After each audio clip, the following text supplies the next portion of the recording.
Ukraine is smashing Russian wildberries, putting the Kremlin in a jam. No, Zelensky has not suddenly developed an irrational hatred of fruit. Rather, he has approved a new phase of Ukraine's long-range strike campaign, dipping into fresh political territory. It is a gamble, and one that we will see the results of in real time. You see, Wildberries is a company. If you think that it does not exactly sound like it produces tanks and APCs for the Russian Ministry of Defense, that is because it does not. You see, Wildberries is the Amazon of Russia, and Ukraine is seeing that pretty Wildberries pink and thinking that its warehouses would be complemented with a nice set of pink birds. This will have significant effects on the Russian economy and the political situation in the country, so we need to take some time to appreciate what has happened and what the aftermath will be. Specifically, today, we will begin with what in the world Wildberries is, and what Ukraine has been striking. Then I will try to assess the damage done so far. Finally, we will look into Ukraine's political strategy here, and examine whether it will be effective. But let me start with what Wildberries is, how it got here, and what part of it is no longer with us. The last 15 years has seen a subtle revolution in retail. I do not mean the rise of e-commerce giants. That is obvious. I mean why e-commerce giants have taken over. Amazon and the like are not expanding their market shares because they have mastered retail. Rather, they are logistics companies that just so happen to deliver consumer goods. In other words, they invest enormous sums of capital in distribution networks and then slowly claw back profits sale by sale over the years. Given this business model, Amazon had no interest in entering the Russian market. There were plenty of better places to make huge capital investments than an unstable country full of long-term risks. The last thing that you would want to do is invest billions of dollars into creating Russian distribution hubs, then for an announcement of a special military operation, see your entire investment evaporate in 3 days' time. Still, the business strategy was sound.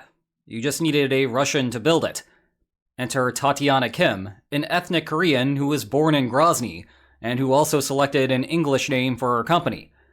Indeed, Kim founded Wildberries in 2004, and was worth about $8 billion at the start of July. Not exactly what you would imagine a Russian oligarch would look like, but here we are. Anyway, I said was worth $8 billion because Zelensky apparently is not a fan of fruity companies. On July 18th, Ukraine struck a couple of Wildberries distribution facilities, one east of Moscow and the other about halfway between Moscow and Volgograd. 2 days later, Ukraine executed its biggest strike, this time south of Moscow. This is what the building used to look like. I think it is pretty nice, except for how it gets weirdly crunched up diagonally against a road. But switching over to NASA's FIRMS fire tracker, we see, well, we might not be seeing it again. 225,000 square meters of warehouse space lit ablaze, or about 31 football pitches. That is about 42 football fields for my American friends. What is interesting here is how massive the fires have been, sometimes taking days to put out. When we see the same thing at a refinery, it is not surprising. Those targets literally have massive tanks of flammable liquids. What we are seeing in Wildberries distribution hubs is perhaps the result of some more creative thinking from Ukrainian war planners. These distribution centers end up being tinderboxes.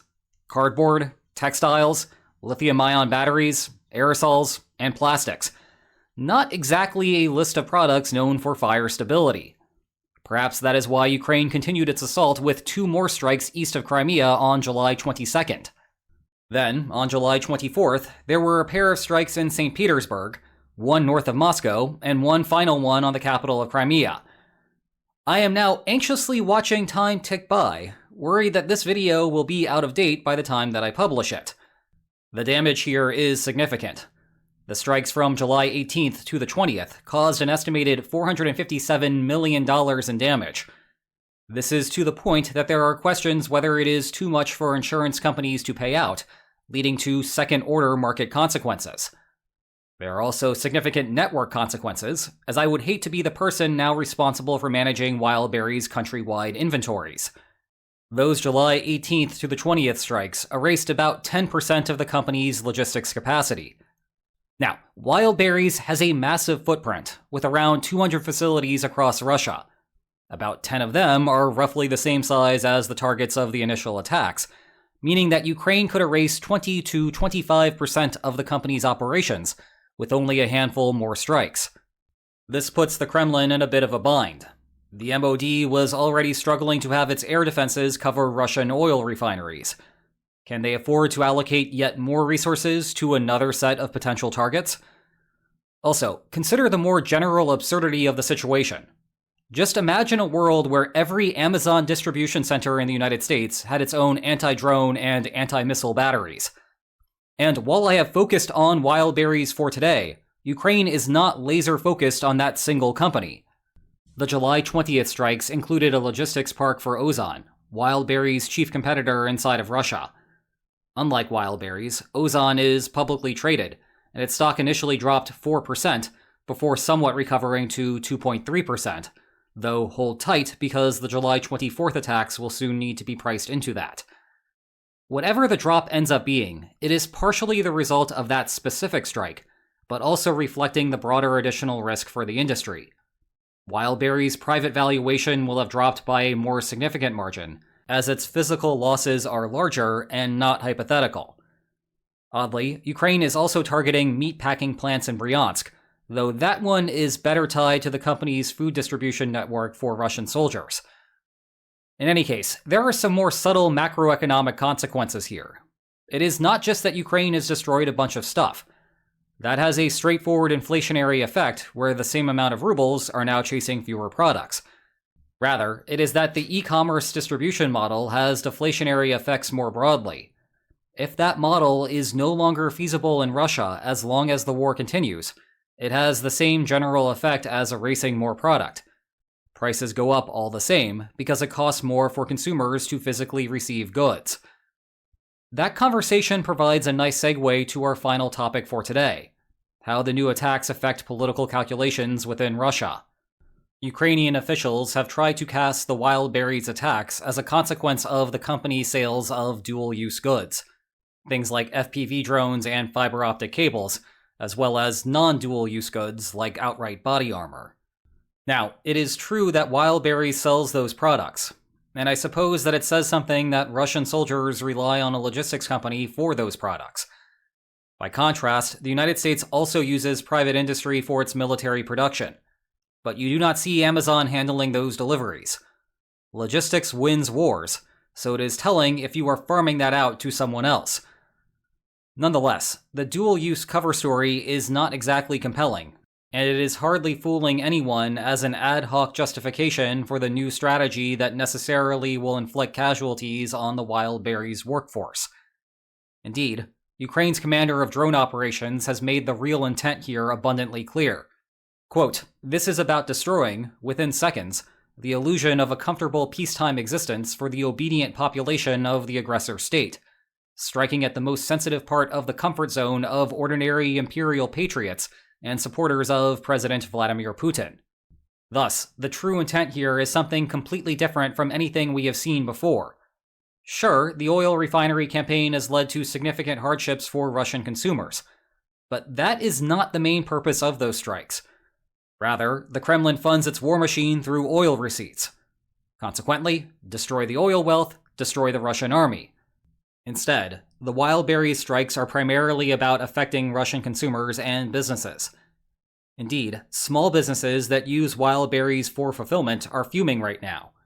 Some of them have had their entire inventories destroyed, effectively bankrupting those companies. On July 7th, perhaps inferring its own vulnerabilities given what was happening with refineries, Wildberries changed its vendor agreement to not be responsible for destroyed property, whether via act of war or special warehouse operation. This is a pretty good deal for Wildberries, as it almost exclusively functions as a distributor. As with any strategy like this, though, you are gambling on the public backlash versus public frustration divide. When the public sympathizes with its own government's cause, the short-run effect of directly harming the public is to rally support to the military. The whole process may grow tiresome over time, but at least there is a temporary rally for the government. In contrast, if the public consensus is that the whole operation is ridiculous, then hitting the public primes them to resist their own government's actions. You can see the latter effect with the Iran war. US consumers are looking at higher gas prices and not getting frustrated with Tehran for shutting down the Strait of Hormuz. They are getting frustrated with the Trump administration for putting Iran into the position where shutting down the strait was a good idea. And so the gamble mentioned at the top of today's video begins to bite. What we will be observing in real time is where the average Alexander's frustration is headed. Certainly what we are hearing in Western media looks promising for Ukraine at the moment. You will recall that Ukraine's oft-repeated current concern is that Russia will mobilize hundreds of thousands of more soldiers to the front lines, perhaps as early as September. The bet that Kyiv is making is that Russian consumers will already be angry with the Kremlin, and so Putin must then worry that an unpopular mobilization will send them over the edge. Of course, the downside risk is that the Kremlin will cite these attacks as why such a mobilization is necessary, because you know that is exactly how they will frame it. The Kiev regime has killed 15 civilian warehouse workers and injured 90 more. They must pay for what they have done. Whether that framing will work, on the other hand, remains to be seen. So, what are our takeaway lines for today? Ukraine has expanded its long-range strike campaign to include a major Russian consumer goods company. The damage to private industry is extensive and leaves the Kremlin with few options for defense. Finally, whether the campaign will be effective hinges on whether Russian citizens blame Ukraine for the attacks or the Kremlin for taking actions that led us to this point. Meanwhile, if you want a deeper picture of how we got here, you will love these two great books about the beginning of the war. Check the video description for more information about them. And if you enjoyed today's video, then please like, share, and subscribe. And I will see you tomorrow. Take care.